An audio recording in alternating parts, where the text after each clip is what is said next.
Well, there are 35 blood group systems organized by our genetic structure to carry the information that produces antigens. Antigens are molecules that produce an immune response, so when a foreign substance or toxin enters our system, antigens tell our bodies to attack them. Within the Rh system, there are 61 antigens, with the D antigen determining whether one is Rh positive or Rh negative. This antigen is a sensitive protein that exists on the surface of red blood cells and can react negatively if it comes in contact with Rh positive blood. The Rh theory is a fascinating one. Are people with Rh negative blood descendants of the gods? That's a fascinating theory, and one Melissa Kennedy is about to join us and talk about. Hello, Melissa. Hi, how are you? I'm pretty good. Well, I guess the first question is, does Rh negative blood type people have extraterrestrial lineage?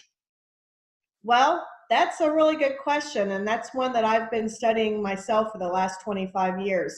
As someone with Rh negative blood myself, I can speak to you firsthand what my experiences have been with my pregnancy, with a lot of unusual circumstances that's happened to me. And it has really led me to research the Rh negative blood type and the origins. A lot of theories out there about where the origins are. Mm-hmm. And also, what are some characteristics that are exclusive to the Rh negative blood type? So do you want me to just go ahead and dive in? Yeah, I mean, if you don't mind relaying some of your experiences. Sure, absolutely. Well, back when I was 21 years old, I lived out in Phoenix, Arizona, and I got pregnant for the first time. My husband and I were expecting a child, and I did not know at that time anything really about Rh negative blood and how it affects a woman's pregnancy.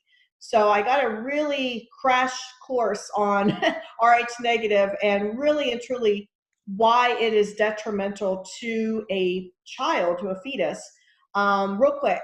And so when I went through, my checkup, like you normally do when you first find out that you're pregnant, they tell me that since I'm Rh negative and I was carrying a Rh positive baby, I needed to have medical intervention to allow this pregnancy to go to term. Well, let's just stop right there for a second. Why would we need medical intervention for, quote, the same species to mate and reproduce? That in and of itself is really one that you have to question as to why can't we reproduce without medical intervention. And if I hadn't done that, I was told that my blood would become toxic to the fetus and therefore ending in a fatal situation. And so you have to go through the ROGAM. It's called ROGAM. It's a shot that they give you. And you have to do that. Otherwise, your child's in jeopardy and you're not going to carry full term.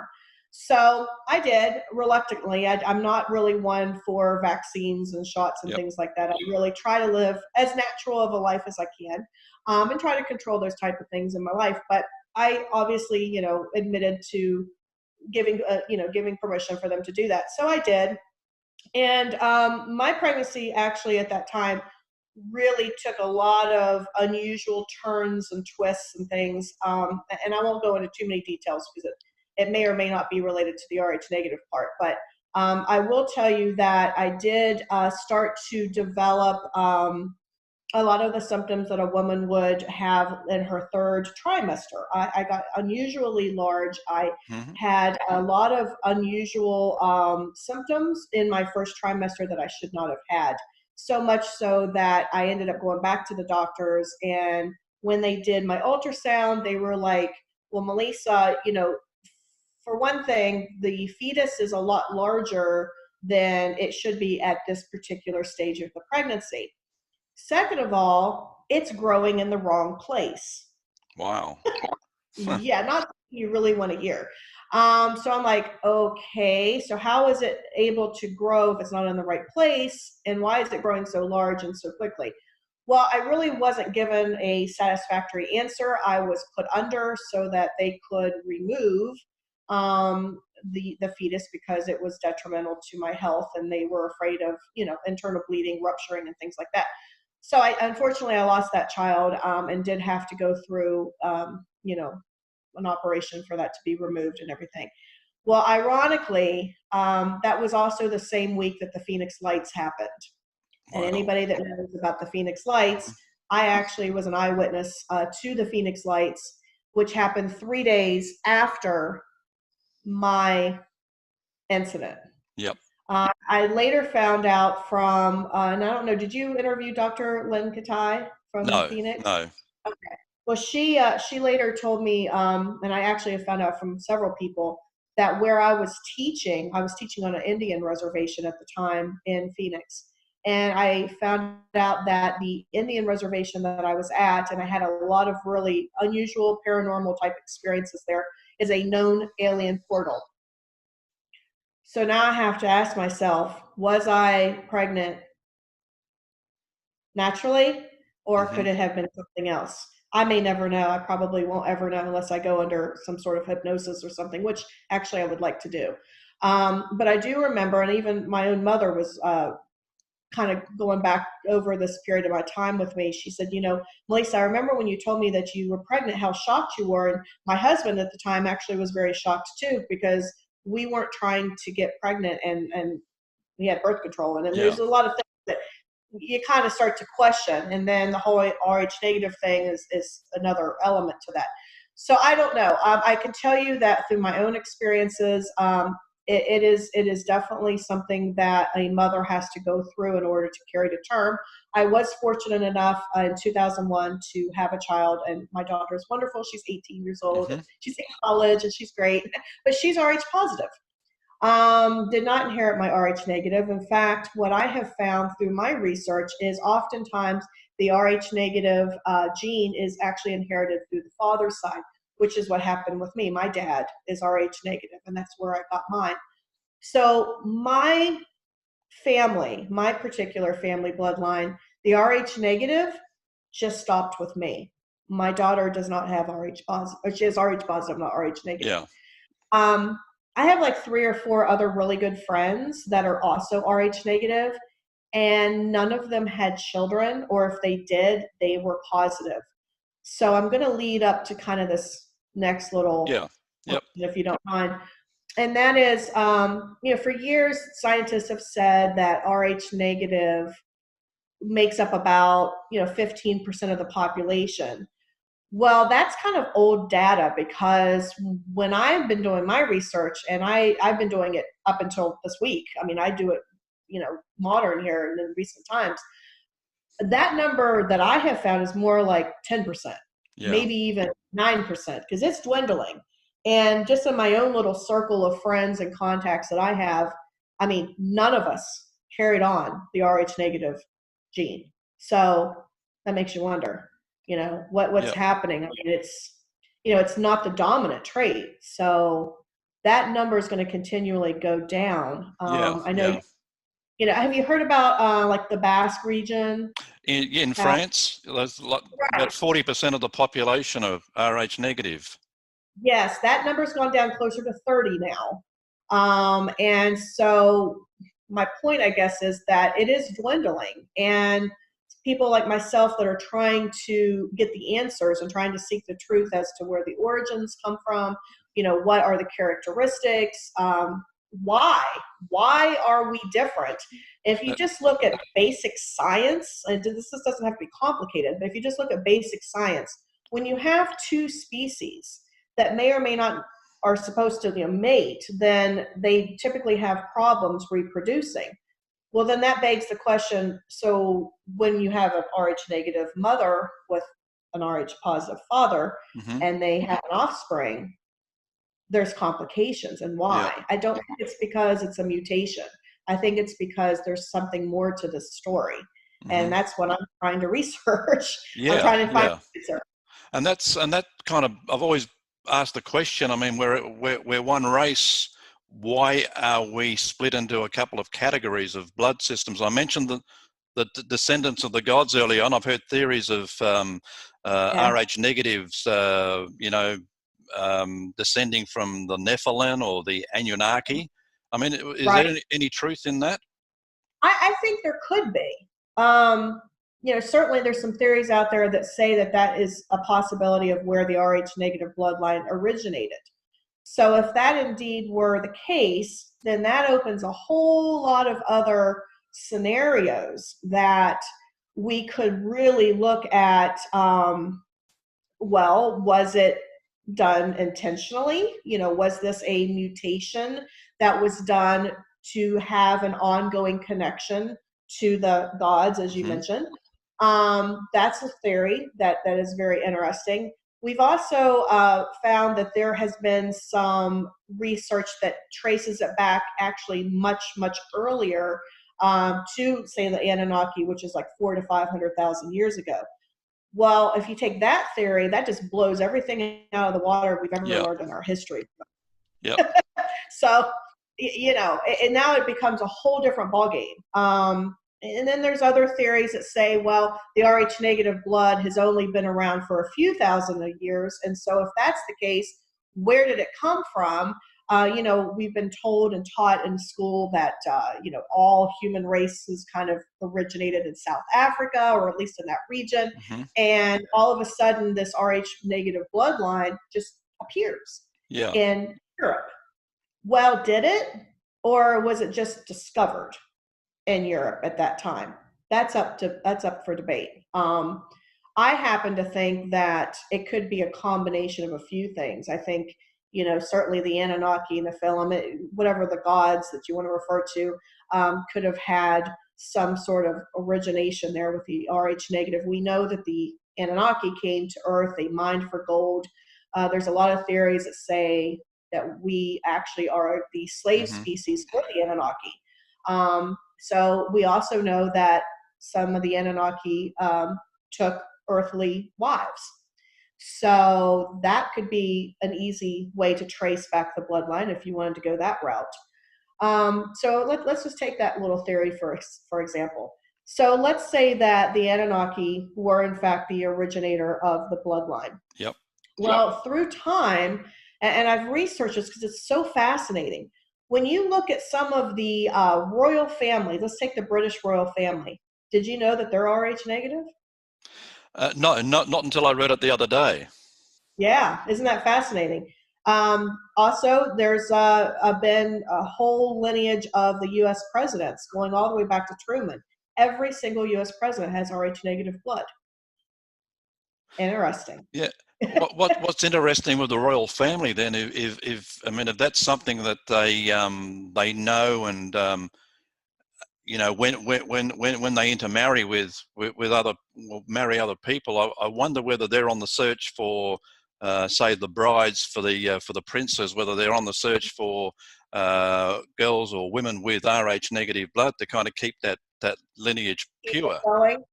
Well, it's interesting you mentioned that, because do you remember, it's been years ago now, they don't do it anymore, but we used to have blood tests before we got married. Yep.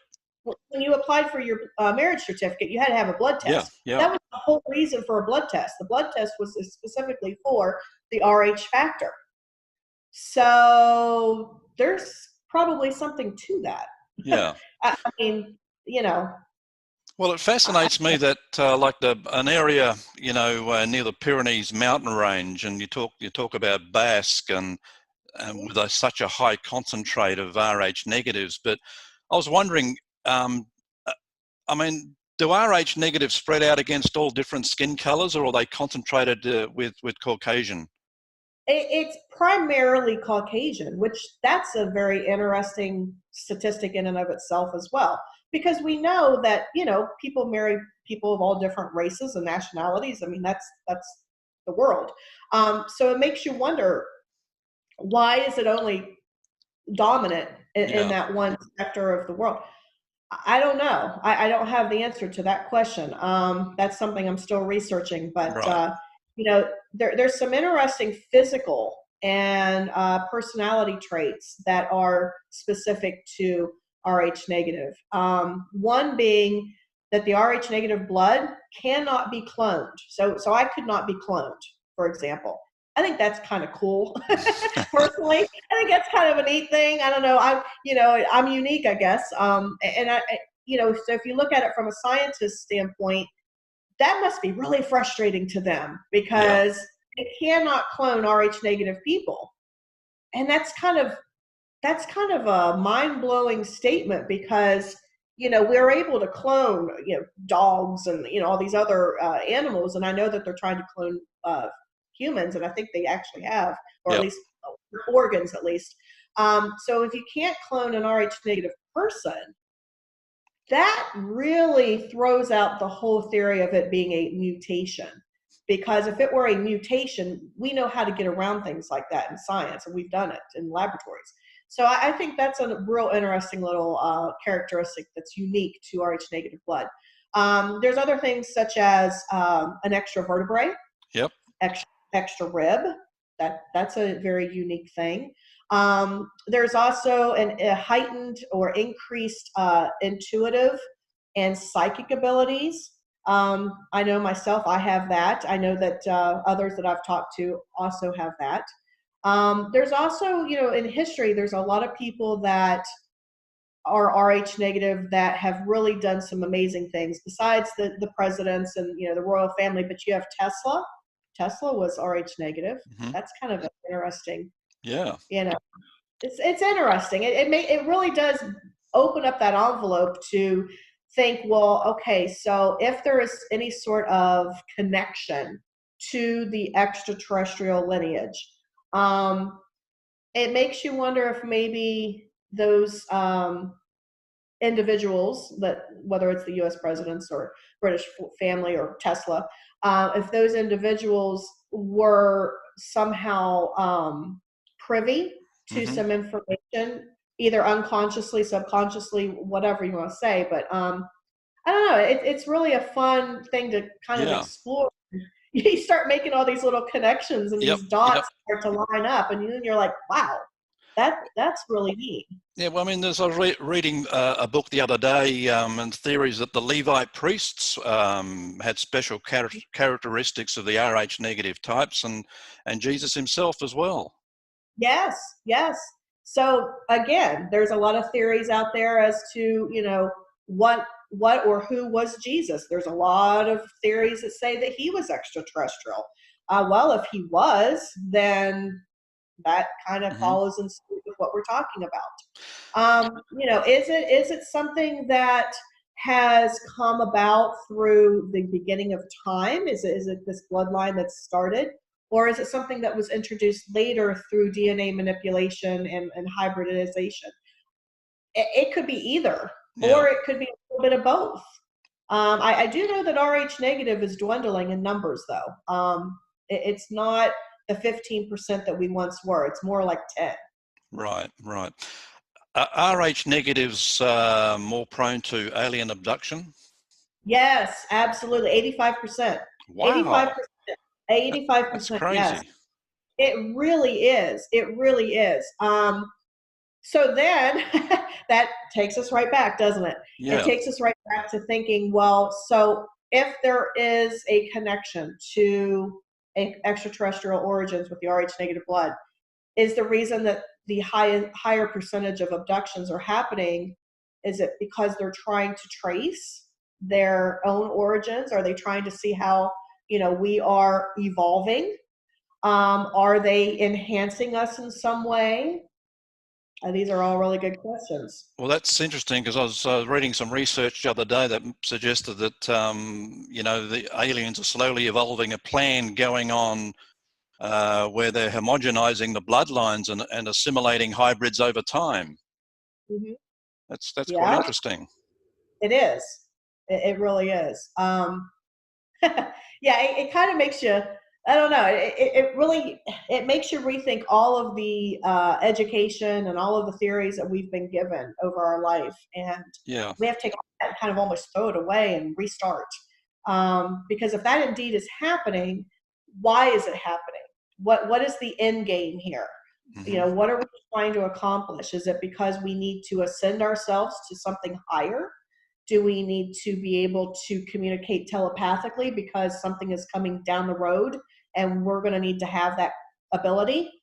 I tend to think there's some support there that says that as a race we need to ascend higher I mean, just look at our technology. I Yeah, mean, yeah. we're getting smarter. We're getting just as a whole, we're really elevating ourselves upward. And is that because we are getting help from extraterrestrials, or is that happening naturally? I tend to think we've had a little shove.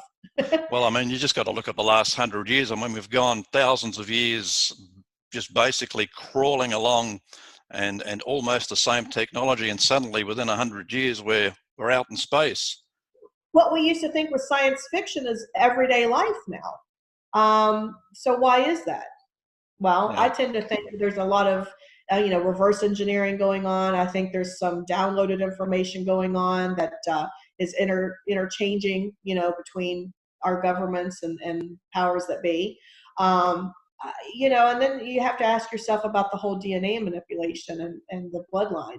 Is that all being done intentionally because we are trying to become this hybrid race, half extraterrestrial, half human? You look at a lot of these archaeological digs are finding these skeletons, and a lot of this evolving that's happened in a different timeline than what we learned as children. We used to think, oh, we've evolved from, hmm, apes and all this other stuff. And I really think that's almost kind of getting tossed out a little bit, because Darwin's theory isn't really, there's too many gaps in it, and there's just too many questions in that theory. And I think they're really starting to question whether or not that indeed is what happened, or is it more complex, and is it much, much older than what we originally thought? I think yes. yeah. I I don't, I don't know if your research has gone back and looked at the ancient world, but the redhead rulers of the ancient world were apparently Rh negative, and being Caucasian. So Right. so you're Yeah, no, absolutely. Yeah, I mean, so then you have to trace that back even further. So where did they originate from? Did their lineage go back to the Anunnaki? You see what I'm saying? yeah, yeah. I guess flipping that around, when you say the numbers are dwindling, back when it all started, uh, maybe ET, just decided to leave it as it was, and not take the Rh negatives with them, and just leave them here, and kind of eventually they would just peter out. Maybe that's certainly a theory to think about. They may have left us here because they wanted to see how we could evolve with some of their DNA. That's another theory. There's another theory that say that it's a hidden agenda. It's more of a we're under the control of an extraterrestrial race, and that is why a lot of like the presidents and the royal family and things like that. That's why they're there, is to Yeah, continue that rule, so to speak. yeah, A lot of interesting theories. I mean, I'm still, after 25 years of researching this, from my pregnancy that happened when I was 21. I mean, I still don't have all the answers. I hope to get all the answers in my yeah, lifetime. yeah, That would be great, wouldn't it?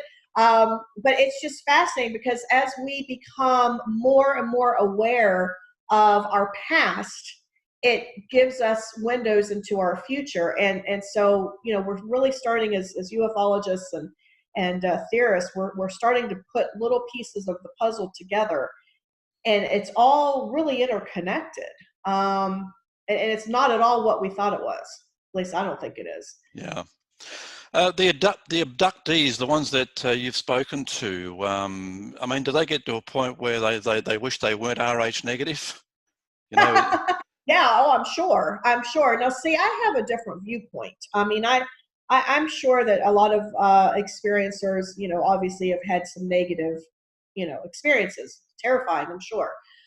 But there's also some that have not had negative experiences. So it's all in who you talk to. I mean, everybody has different stories to share. I personally tend to think of everything in a positive way. That's just my yep, personality. yep, You know, I get asked all the time. I do weekly events at Books A Million, and they always ask me, all of my people that come, they're like, well, Melissa, if you ever got abducted, would you be scared? And I said, well, first of all, I may have already been abducted, and I just don't remember it. No, I'm not sure. Second of all, if I was, no, I would not be scared, because I look at it as maybe I could learn something from it. Maybe, we could have some sort of an experience that I could bring back and share with everybody. I'm really not scared of anything, because to me, it's just, they're other living beings. And I think if they had negative intentions, it would have already happened. They could get rid of us like that. So I don't look at it that way. Well, you've been on this trial for over 20 years. I mean, do you think there'll ever be a solid conclusion or an answer? Gosh, I hope so. I really hope so. And I would love to be the one that actually had the answer to bring to everybody. I think we're going to go through a disclosure process. It's going to be slow. It's not going to be in the timeline that we all want. But it's already happening. I mean, September 16th was a huge monumental day in the UFO community. And unfortunately, it didn't make the headline news, the front page news like we all had hoped. But nevertheless, there was a formal acknowledgement of the U.S. government that, yes, UFOs exist. And that's huge. Yeah. We're taking steps in the right direction. Are we going to find out in our lifetime that, hey, yeah, we're all, part alien or whatever? I don't know. I think it'd be awesome. I would love that. I think that would be great to finally know the truth. And it's going to be a hard thing for a lot of people to swallow, because, we have to think of all the different facets of our world. It's not as simple as just, aliens showing up on our front lawn and saying, hey, we're here. And I get asked that question a lot. Melissa, you're the UFO woman. Tell us, why haven't they just showed up on their front yard? Well, that would be bad. That would be bad, because think about, the image of some of the Hollywood movies, like Independence Day. They show up on the White House lawn and, everybody panics. Probably not the best approach. Socially, economically, religiously, spiritually. I mean, there'd be a whole lot of facets that we got to take into consideration. So it has not been done that way on purpose. Yeah. I mean, have you had thoughts about what the world would look like if it suddenly happened? I mean, do you think it? Yeah. I mean, I kind of get an image of an angry reaction from people that are upset that they've been lied to for so long. I definitely think there'll be some of that. I mean, that's inevitable. Let's face it. You're going to have groups of people that are going to be upset that they've been lied to from their government, from their religious leaders, from their cultural leaders. I mean, obviously that's going to be a huge thing, and I think that's going to be a very delicate subject. I sure wouldn't want to be that person that announces that, and I've thought long and hard about that, actually, and I've gone back and forth as to who that person should be. Should it be a president, or should it be someone in the military? Personally, I think it should be somebody in the military that discloses that for the first time, and not the president. And the reason why I say that is because that president, although he or she would get that 5 minutes of fame of always knowing that, hey, that person, that president was the one that disclosed, finally told the truth. But at the same token, you don't know what kind of backlash might come out of that. So it could be negative, and it could be positive, and it could be both. I think that would be a real hard position to be in as a president. The only way I think a president could honestly come out and say that is if they did it on the very first day they were elected and the first day they were in office. Right. That's like the only way, because otherwise you become part of the lie. Well, why haven't you told us this the last 3 years? Because now you're part of the problem, and so that's not good either. So personally, I think the military should be the one that does it. Yeah, I mean, that theory, I think, go back through history, may have ended badly for one president, 40 or 50 years ago. Right. If we believe the theories. Melissa, just before you go, it's been a fascinating discussion. You've written some books, and I just love the concept. You've written a trilogy of books around the Rh negative blood theory. Yes. Is it kind of like a Harry Potter, Lord of the Rings type? Yes, it is. It is, and I did that intentionally. I did not want it to be a nonfiction. I really actually wanted it to be a book series that it would cross generations, and it would really dive into this theory in a non kind of scientific way, but yet it is. I like doing things like that. As a former school teacher, I've I've done things like that through my lesson plans, and kids learn without them knowing that they're learning, and that's the cool thing.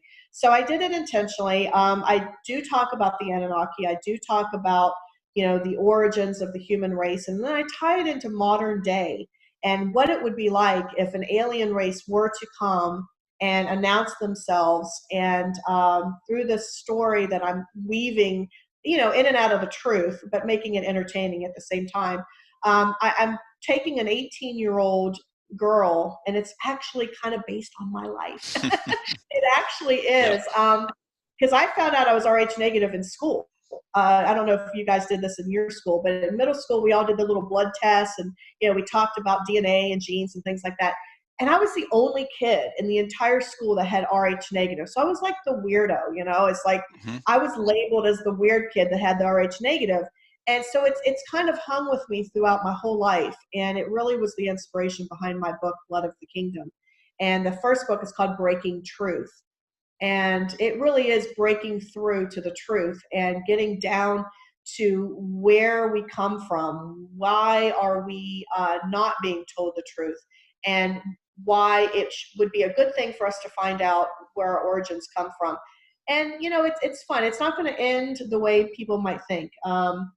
If you know me, I'm a positive person. Yep. And so, I don't like the doom and gloom Armageddon type of approach that's been in Hollywood so much.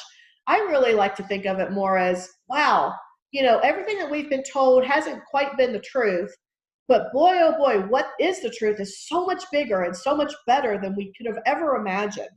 So if you look at things that way, it's not scary, and it's not, you don't get upset. You're gonna be like, you know what, the past is the past. Okay, we were lied to, we weren't told the truth, but wow, look at what we have to look forward to. Yeah, I mean, I just hope it's a runaway success for you, because I just kind of would imagine there'd be a huge run on testing laboratories. Yes, wouldn't it? I should sell like the blood kits, shouldn't I? Yeah. So it's available where? Amazon? Amazon. It's also on my website, theufowoman.com. It's in Books A Million. Yeah, I'm in several places, and it's called Blood of the Kingdom. The first book is Breaking Truth. I'm actually starting on the second book right now. I'm halfway done, and it should be released in 2020. Sounds fantastic. Melissa, thank you very much for your time. It's been an absolute pleasure. Oh, same here. Thank you so much. Melissa Kennedy joining us and talking about the Rh negative blood theory. Have you had your blood checked? Do you know what type blood you are? Might be worth checking it out.